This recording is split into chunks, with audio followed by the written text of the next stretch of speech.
Good morning, everyone. We worked with the Clean Eats Delivery business, and we did a market analysis project. And the way we broke this down was in the 4 categories of market growth history, competitors, some new locations to expand into, and some branding tips to help the business grow.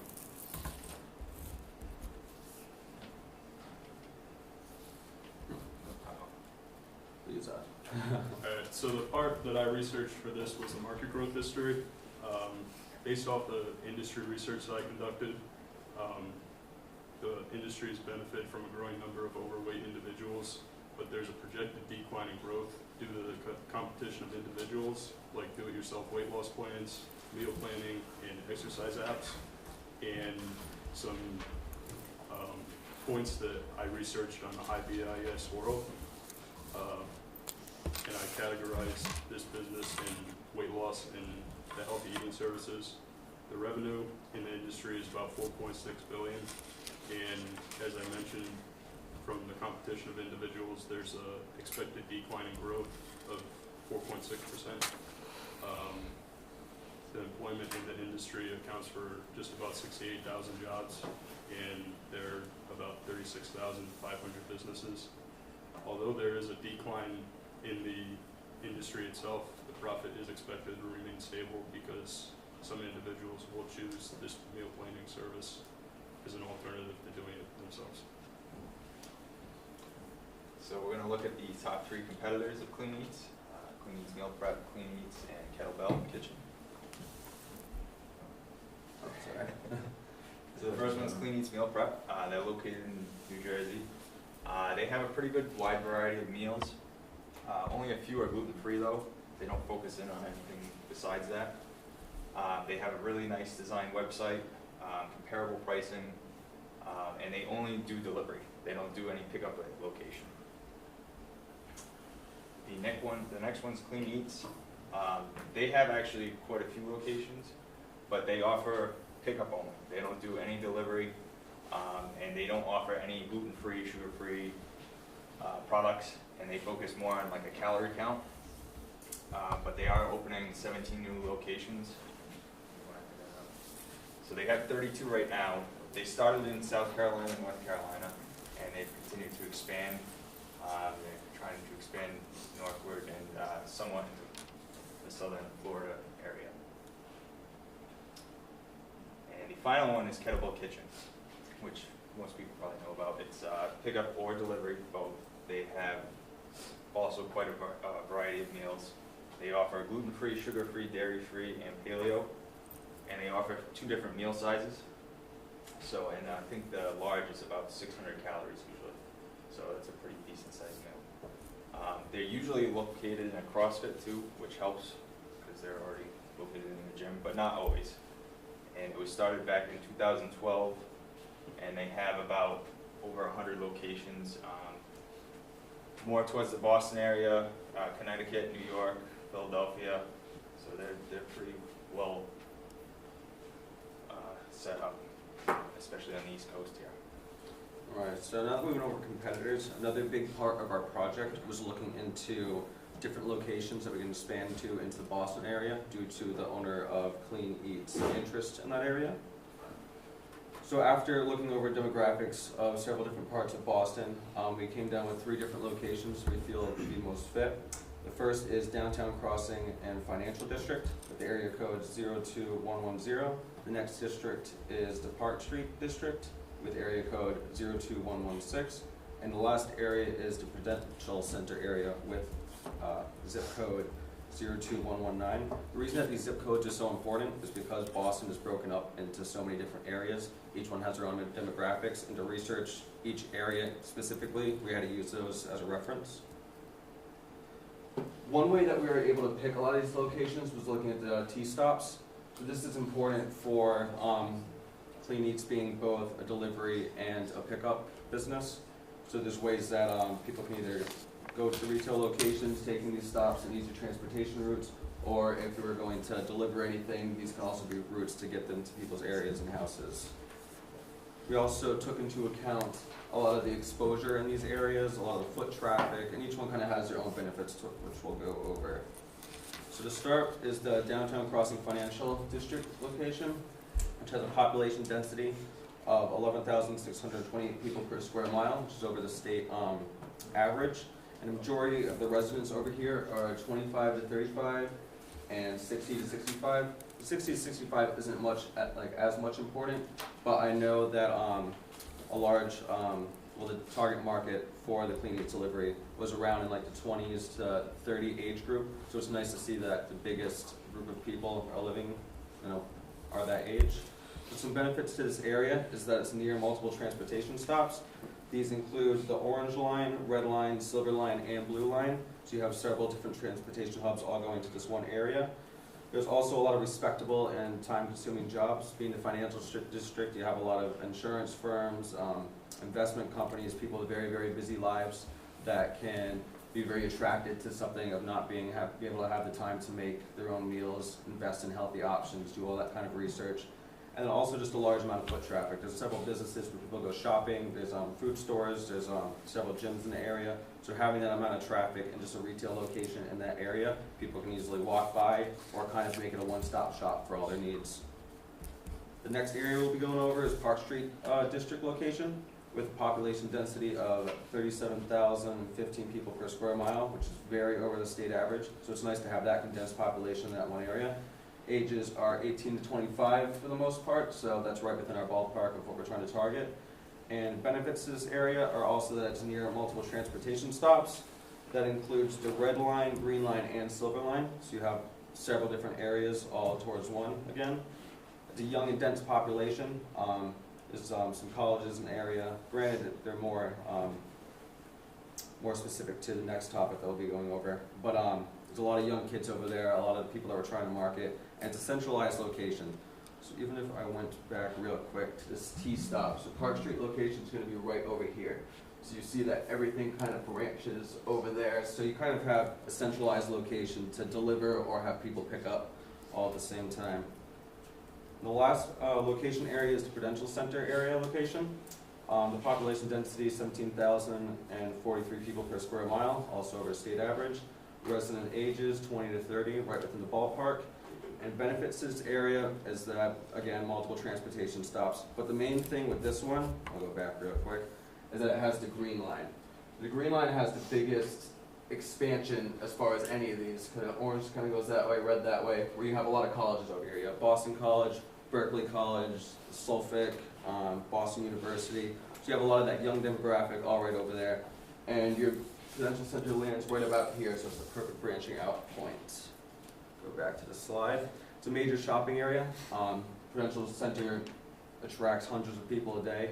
People are always walking through that area, and whether they already know about the Clean Eats business and are subscribed, or happen just to walk by just by basic foot traffic, it's good exposure no matter what.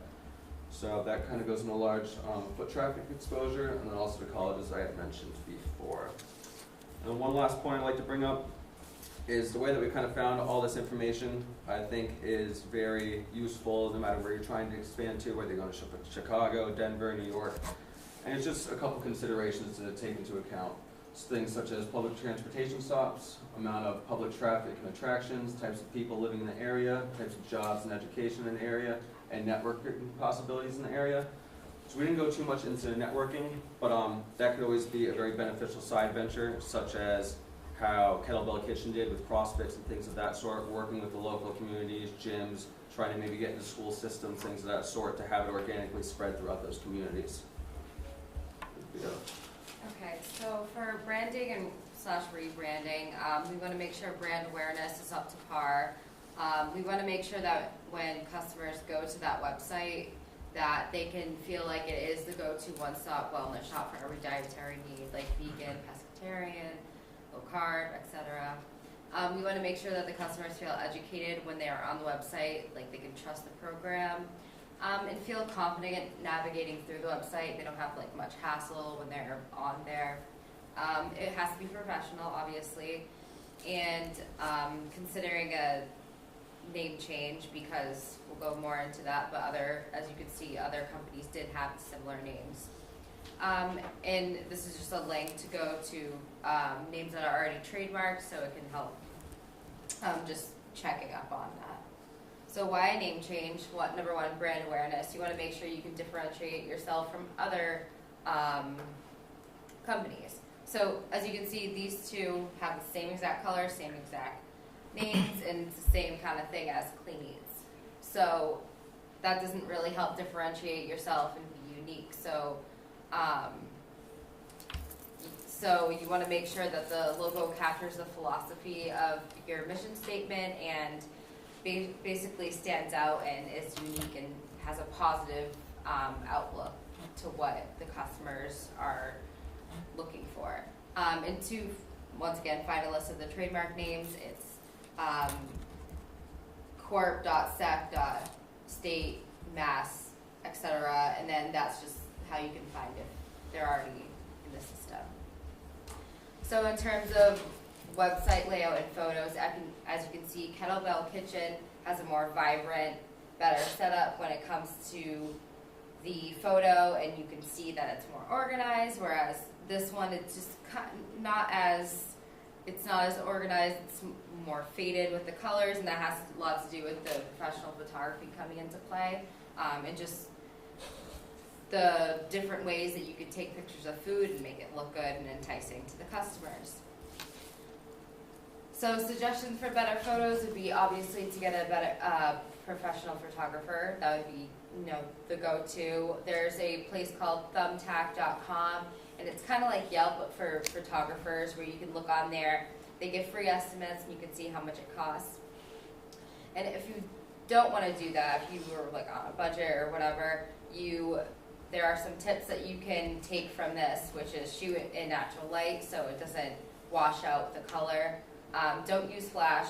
Use simple close-up shots, splash oil or water on the fruits and vegetables to give it a gleam, like as you saw in Kettlebell Kitchen's pictures. It looked pretty good. Use a neutral background, arrange food, add garnishes, use clean plates, and choose the best angle that you believe is fitting to the meal. In terms of branding and the website layout and marketing, green means go, so it entices shoppers to proceed and say add to the cart, which I did see on the website. It did have, which is great. You want to make sure that the website's organized. It's simple but eye-catching.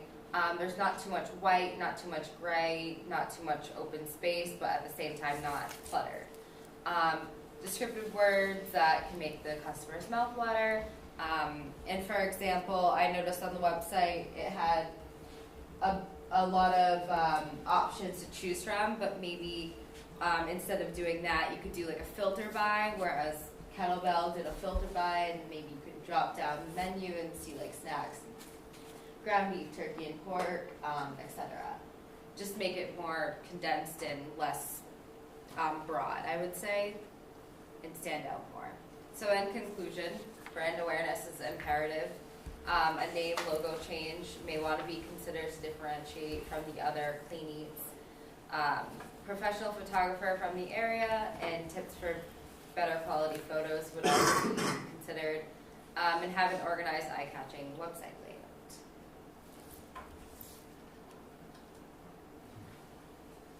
Questions? Yes. In regards to when you guys considered a new location, I was just curious if you guys took into consideration startup costs, because I know you guys decided Boston. I know Boston's a very expensive place to like buy property and to move in. So did you guys take into account how much it would cost to actually get a place in those places that you looked at? Not as much as like the exact numbers, just we don't really have the financial records like of the company and what can like be like afforded. But just from like talking over with like Michael Glassman, I know that he wanted like very centralized locations.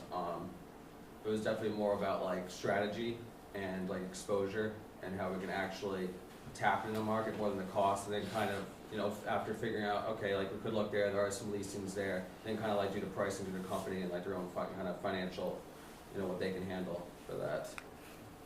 If that answers. Did you look at any other places except for that 10-mile range in town? I did. I know that one of the biggest key factors of interest was like the transportation locations. So like we did look at other areas, and if they were just a little bit like, a lot of things tend to be a little similar.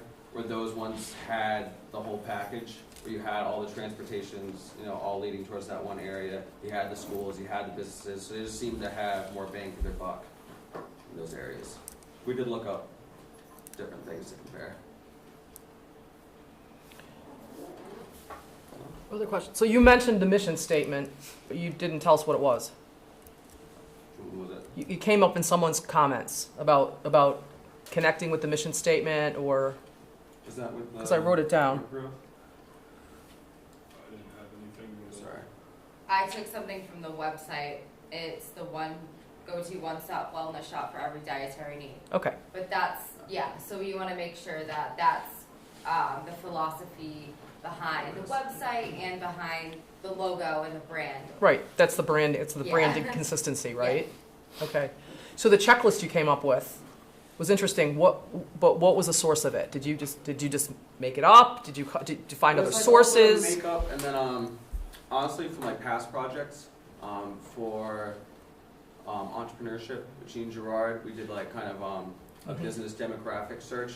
I used a lot of like the key points that she had done, and like to break it Good. down. So used some like the websites like mass.gov, city stats, and kind of used like her strategy for understanding markets and, you know, business feasibility in those areas, Mhm. along with just some considerations that matched more that style of business. Okay, Yeah. all right. So it was kind of a combination of things Yeah, coming exactly. together. So just a general comment, right? So you're giving us information. It's good information, it seems to be. You need to document your sources. I need to know where your stuff's coming from, even if it's from another class. Yeah. That's great to share that. I think that's great that you're integrating. Yeah. That's part of what we're doing here, is integrating some things you've learned in other places, right? Yeah, I as well, I used, I saw some of them, yeah. Oh, there's your that bibliography. website for the trademark. I didn't see it, sorry. class as well.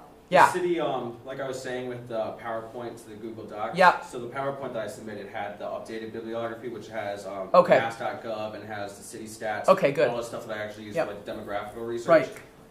Because you had a lot of statistics in there and Yeah, things like that, and I exactly. know those came from. So all that came Somewhere. from there. I was just searching like through their area codes, and then they have like extensive sheets, so you kind of pick the information Sure. out of. Yeah. Yeah, it's just important to be able to go back. If we're reading it and we want more information, we need Yeah, to know where to definitely. go to get that additional information that we're looking for. Well, for the PowerPoint, I can definitely make sure that I can send over the one with like all the links and stuff. Okay, if it's not loading into my courses, then just send it to me Nah, in the email. perfect. Just attach it in an email. Other questions or comments? Where did you guys get the young demographic from? Demographic, that was from City Stats. Did you guys just choose those ages for the company? I remember, so I had it written down when we did our meeting in that room. You're saying that you were looking from like 25 to 35 around there, but you're kind of looking Like for anyone too. 30, 35 to like 65 professionals. For some reason I had, I just. It was good, everything was Yeah. good, it's just we don't sell much like to any 18, 20-year-olds really. Because It's all like business of the price professionals point, that have- maybe, or yeah. yeah. They have just less the name disposable income. Luckily in those areas, that a lot of those younger crowds tend to be working, like within their. Is there teams, any you know, way that kinda I visit. can get stats with the 30 to 65? Yeah, Because that stuff was helpful. yeah, definitely. I like that stuff. We are changing the name to it's Planet Eats, so it's like Planet Dash Eat It. So Planet, that's what we're playing with. We already trademarked that. It just took a little while for the logo to come out. Nice. There's quite a few clean eats. Well, yeah, Out that's there, why right? we started. There was too many, so we've been looking for a name change for about 6 months. Yep. Now. We finally found it. We just gonna finalize our logo like 3 days ago. Yeah. We already trademarked it and everything. Yeah, but I still have your email. I can send over all those exact links that I got the like exact information. Yeah, if you could, from. that'd be helpful. Yeah. Yeah, that would be helpful to And follow they, up like, with. break it down very much from like types of jobs to, you know, how many people are working. It's like the you know. professionals Female, are male. like young couples who have a kid that don't have time. Yeah, They're all- exactly. Yeah, they're and stressed have the out, they disposable income and Yeah, they're disposable just income. looking They'll for even break it down the for right people thing to that eat. They're like never married or don't have kids and that kind of stuff. Yeah, that'd be helpful. Yeah. Good. Any other questions? Nice. Okay. Thanks.